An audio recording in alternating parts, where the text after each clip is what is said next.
ತನ್ನನ್ನ ತಾನು ಖ್ಯಾತ ಜ್ಯೋತಿಷಿ ಅಂತ ಹೇಳ್ಕೊಂಡು ತಿರುಗಾಡ್ತಾ ಇದ್ದ ಈ ಕಮಲಾಕರ್ ಭಟ್ ಕೊಲೆ ಕೇಸಲ್ಲಿ ಈಗ ಅಂದರ್. ಎಲೆ ಹಾಗೇನೆ ಕಡ್ಲೆಪುರಿ ಮಾರ್ತಾ ಇದ್ದ ಕಮಲಾಕರ್ ಭಟ್ ಜ್ಯೋತಿಷಿ ಆಗಿದ್ದು ಹೆಂಗೆ? ವಂಚನೆ ಪ್ರಕರಣದಲ್ಲಿ ನಾಪತ್ತೆ ಆಗಿದ್ದಂತ ವ್ಯಕ್ತಿ ಸಡನ್ ಆಗಿ ಜ್ಯೋತಿಷಿಯಾಗಿ ಪ್ರತ್ಯಕ್ಷನಾಗ್ತಾನೆ. 2005ರಲ್ಲಿ ಕಮಲಾಕರ್ ಭಟ್ ನಾಪತ್ತೆ ಆಗಿರ್ತಾನೆ.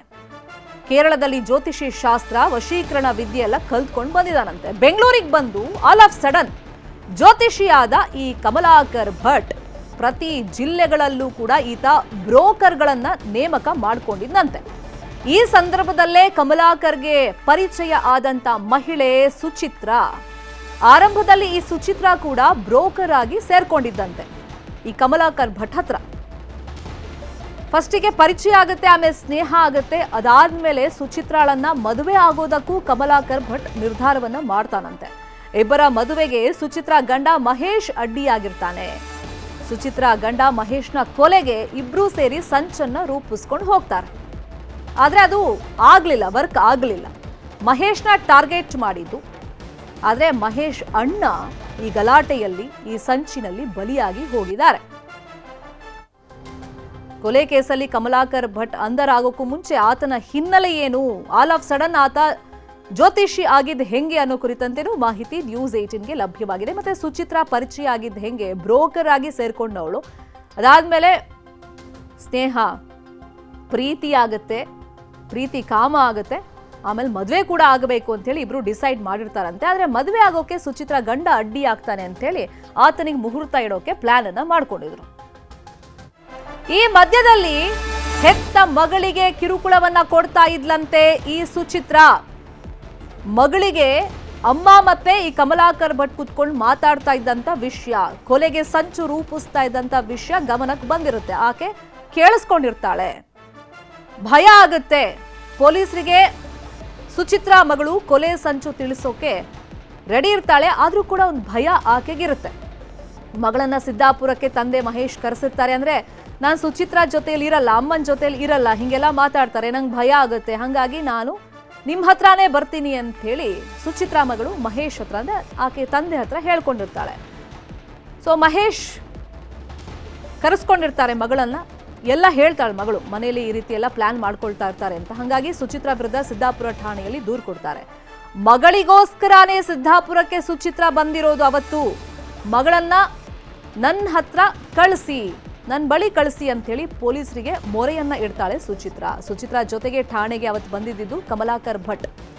ರಾತ್ರಿ ಆಗಿದೆ, ಬೆಳಗ್ಗೆ ಕರೆಸ್ತೀವಿ ಅಂತ ಹೇಳಿ ಪೊಲೀಸರು ಸುಚಿತ್ರಾ ಹತ್ರ ಹೇಳ್ತಾರೆ. ಈ ವೇಳೆ ಏಕಾಏಕಿ ಗಂಡನ ಮನೆಗೆ ಸುಚಿತ್ರಾ ಅಂಡ್ ಗ್ಯಾಂಗ್ ಹೋಗುತ್ತೆ. ಗಂಡ ಮಹೇಶ್ ಮೇಲೆ ದಾಳಿ ಸಂದರ್ಭದಲ್ಲಿ ಅಣ್ಣ ವಸಂತ್ ಅಡ್ಡಿ ಬರ್ತಾರೆ. ವಸಂತ್ ನಾಯ್ಕ್ ಸಾವಾಗುತ್ತೆ. ಆರೋಪಿಗಳು ಈಗ ಪೊಲೀಸರ ಬಲೆಯಲ್ಲಿ ಇದ್ದಾರೆ. ಕಠಿಣ ಶಿಕ್ಷೆ ಆಗಬೇಕು ಅನ್ನೋ ಆಗ್ರಹಗಳು ಕೂಡ ಈಗ ಕೇಳಿಬರ್ತಾ ಇದೆ. ಇದೇ ವಿಚಾರವಾಗಿ ಇನ್ನಷ್ಟು ಡೀಟೇಲ್ ಆಗಿ ಇನ್ಫಾರ್ಮೇಶನ್ ಕೊಡ್ತಾ ಹೋಗೋದಕ್ಕೆ ಫೋನ್ ಸಂಪರ್ಕದಲ್ಲಿ ಕನೆಕ್ಟ್ ಆಗಿದ್ದಾರೆ ನಮ್ಮ ರಿಪೋರ್ಟರ್ ದರ್ಶನ್ ನಾಯ್ಕ್. ಸುಚಿತ್ರಾ ಕಮಲಾಕರ್ ಭಟ್ಗೆ ಪರಿಚಯ ಆದಂತ ಸಂದರ್ಭ, ಮತ್ತೆ ಈತ ಮೊದ್ಲಿಗೆ ಏನ್ ಕೆಲಸ ಮಾಡ್ಕೊಂಡಿದ್ದ, ಆಮೇಲೆ ಸಡನ್ ಆಗಿ ಜ್ಯೋತಿಷಿಯಾಗಿ ಹೆಂಗ್ ಪ್ರತ್ಯಕ್ಷ ಆಗಿದ್ದೀತ, ಮತ್ತೆ ಕೊಲೆಗೆ ಸಂಚು ರೂಪಿಸಿದ್ರ ಬಗ್ಗೆ ಸ್ಫೋಟಕ ಮಾಹಿತಿ ಇವಾಗ ಏನ್ ಲೇಟೆಸ್ಟ್ ರಿವೀಲ್ ಆಗಿದೆ? ಶರ್ಮಿತಾ, ಉತ್ತರ ಕನ್ನಡ ಜಿಲ್ಲೆಯ ಸಿದ್ದಾಪುರದ ವಸಂತ್ ನಾಯ್ಕ್ ಕೊಲೆ ಪ್ರಕರಣದಲ್ಲಿ ಜ್ಯೋತಿಷಿ ಅಂದ್ರೆ ಪ್ರಖ್ಯಾತ ಜ್ಯೋತಿಷಿ ಆಗಿರತಕ್ಕಂತ ಇದು ಕಮಲಾಕರ್ ಭಟ್ ಮತ್ತು ಸುಚಿತ್ರಾ ಮುಖ್ಯ ಆರೋಪಿ ಆಗಿರುವಂತದ್ದು. ಇದು ಒಂದು ಭಾಗವಾದ್ರೆ ಅದರ ನಂತರ ನಾವು ಮಾಹಿತಿಯನ್ನ ಕಲೆ ಹಾಕ್ತಾ ಹೋದಾಗ ನಮಗೆ ಸಿಗ್ತಾ ಇರೋ ಮಾಹಿತಿ ಏನಪ್ಪಾ ಅಂದ್ರೆ, ಈ ಪ್ರಖ್ಯಾತ ಜ್ಯೋತಿಷಿ ಅಂತ ಹೇಳ್ಕೊಂಡಿರುವಂತ ಈ ಕಮಲಾಕರ್ ಭಟ್ಟ ಆರಂಭದ ದಿನದಲ್ಲಿ ಇಲ್ಲಿ ಖಾಲಿ ಬಾಟ್ಲು ಮತ್ತೆ ಅದೇ ರೀತಿ ಯಾವುದೇ ಒಂದು ಊರಲ್ಲಿ ಯಕ್ಷಗಾನ ನಾಟಕ ಆಯ್ತಂತ ಸಂದರ್ಭದಲ್ಲಿ ಕಡ್ಲೆಪುರಿ ಮಾರಾಟ, ಅದ್ರ ಜೊತೆಗೆ ಈ ತಿನ್ನೋ ಎಲೆ ಮಾರಾಟವನ್ನ ಮಾಡ್ಕೊಂಡು ಅದು ಇದು ಸಣ್ಣ ಪುಟ್ಟ ಕೆಲಸವನ್ನ ಮಾಡ್ಕೊಂಡು ಜೀವನವನ್ನ ಮಾಡ್ತಾ ಇದ್ದಂತ ಒಂದು ಸಂದರ್ಭ ಆಗಿತ್ತು. ಅದಾದ ನಂತರ ಈತನಿಗೆ ಯಾರೋ ಒಂದು ಮಾತನ್ನ ಹೇಳ್ತಾರೆ, ಇಲ್ಲಿ ಇದ್ಕೊಂಡು ಏನ್ ಮಾಡ್ತೀಯ ನೀನು, ಜ್ಯೋತಿಷ್ಯನ್ನ ಕಲಿ ಎನ್ನುವಂತ ಬಗ್ಗೆ. ಅದಾದ ನಂತರ ಊರಿಂದ ನಾಪತ್ತೆ ಆಗ್ತಾನೆ. ಕೇರಳ ಹೋಗಿ ಅರ್ಧಮರ್ಧ ಜ್ಯೋತಿಷ್ಯವನ್ನ ಕಲ್ತ್ಕೊಂಡು ಬರ್ತಾನೆ ಎನ್ನುವಂತ ಒಂದು ಮಾಹಿತಿ ಇದೆ. ಅದ್ರ ಜೊತೆಗೆ ಕೆಲವೊಂದು ವಶೀಕರಣವಾದಂತ ಒಂದು ತಂತ್ರಗಾರಿಕೆನೂ ಕೂಡ ಕಲ್ತ್ಕೊಂಡು ಊರಿಗೆ ಬರ್ತಾನೆ. ಊರಿಗೆ ಬಂದಂತ ಸಂದರ್ಭದಲ್ಲಿ ಈತ ಇಲ್ಲಿ ಅಂದ್ರೆ ಕೆಲವೊಂದು ಜಿಲ್ಲೆ ಆಗಿರ್ಬೋದು, ಕೆಲವೊಂದು ತಾಲೂಕುಗಳಿಗೆ ಅವನದ್ದೇ ಆದಂತ ಒಂದು ಬ್ರೋಕರ್ಗಳನ್ನ ಇಡ್ತಾನೆ. ಹೋಮ ಹವನ ಮಾಡಿದ್ರೆ ಇಂದಿಷ್ಟು ನೀವು ತೆಗೆದುಕೊಳ್ಳಿ, ಒಂದಿಷ್ಟು ನೀವು ಹಣಗೆ ನಿಮ್ಗೆ ಕಮಿಷನ್ ಅನ್ನ ಕೊಡ್ತೇನೆ ಎನ್ನುವಂತ ಬಗ್ಗೆ. ಆ ಸಂದರ್ಭದಲ್ಲಿ ಸುಚಿತ್ರಾ ಕೂಡ ಬ್ರೋಕರ್ ಆಗಿಯೇ ಕೆಲಸ ಮಾಡ್ತಾ ಇದ್ಲು ಎನ್ನುವಂತಹ ಒಂದು ಮಾಹಿತಿ ಅಲ್ಲಿನ ಊರಿನವರಿಂದನೇ ನಾವು ತಿಳ್ಕೊಂಡಿರುವಂತದ್ದು. ಅದಾದ ನಂತರ ಈಕೆಯೂ 1-2 ತಿಂಗಳ ಕಾಲ, 5-6 ತಿಂಗಳ ಕಾಲ ಬ್ರೋಕರ್ ಆಗಿ ಕೆಲಸ ಮಾಡಿದ್ರು. ಅದಾದ ನಂತರ ಇವರ ಅನೈತಿಕ ಸಂಬಂಧ ಅಲ್ಲಿ ಬೆಳೆಯುತ್ತೆ, ಅದ್ರ ಜೊತೆಗೆ ಪ್ರೀತಿಯೂ ಕೂಡ ಬೆಳೆಯುತ್ತೆ. ಹಾಗೆ ಸುಚಿತ್ರಾಳನ್ನ ಮದುವೆ ಆಗಬೇಕು ಅಂತಾನೂ ಕೂಡ ಈ ಕಮಲಾಕರ್ ಭಟ್ಟ ಆ ಸಂದರ್ಭದಲ್ಲಿ ನಿರ್ಧರಿಸ್ತಾನೆ. ಹೀಗೆ ಬ್ರೋಕರ್ ಅಂದ್ರೆ ಕೇರಳದಿಂದ ಬಂದು ಒಂದಿಷ್ಟು ದಿನ ನಾಪತ್ತೆಯಾಗಿ ಅದಾದ ನಂತರ ಬೆಂಗಳೂರು ಹೋಗಿ ಬೆಂಗಳೂರಿನಲ್ಲಿ ಒಬ್ಬ ತಾನು ಜ್ಯೋತಿಷಿ ಅಂತ ಹೇಳ್ಕೊಂಡು ಅದಾದ ನಂತರ ಕೆಲವೊಂದು ಜನರಿಗೆ ವಂಚನೆ ಮಾಡಿ ಹೀಗೆ ಸಾಕಷ್ಟು ರೂಪದಲ್ಲಿ ಕೆಲವೊಂದು ವಂಚನೆ ಪ್ರಕರಣಗಳು ಆತನ ಮೇಲಿದೆ. ಅದು ಮುಖ್ಯ ನೆಲೆಗೆ ಬಂದಿರಲಿಲ್ಲ. ಹೀಗಾಗಿ ಇವರ ಸುಚಿತ್ರಾ ಮತ್ತು ಕಮಲಾಕರ್ ಭಟ್ರ ಒಂದು ಸ್ನೇಹ ಬೆಳೆದು ಇವತ್ತು ಪ್ರೀತಿಯಾಗಿ ಅದನ್ನ ಈಗ ತನ್ನ ಗಂಡ ಮತ್ತು ಅದೇ ರೀತಿ ತನ್ನ ಮಕ್ಕಳು ತಮ್ಮ ಪ್ರೀತಿಗೆ ಮದುವೆಗೆ ಅಡ್ಡಿ ಹಾಕಬಹುದು, ಆ ಹಿನ್ನೆಲೆಯಲ್ಲಿ ಅವರನ್ನ ಮುಗಿಸುವ ಎನ್ನುವಂತಹ ಒಂದು ನಿಟ್ಟಿನಲ್ಲಿ ಈ ಗಲಾಟೆ ನಡೆದು ಇವತ್ತು ವಸಂತ್ ನಾಯ್ಕರವರ ಕೊಲೆಯಾಗಿರುವಂತದ್ದು.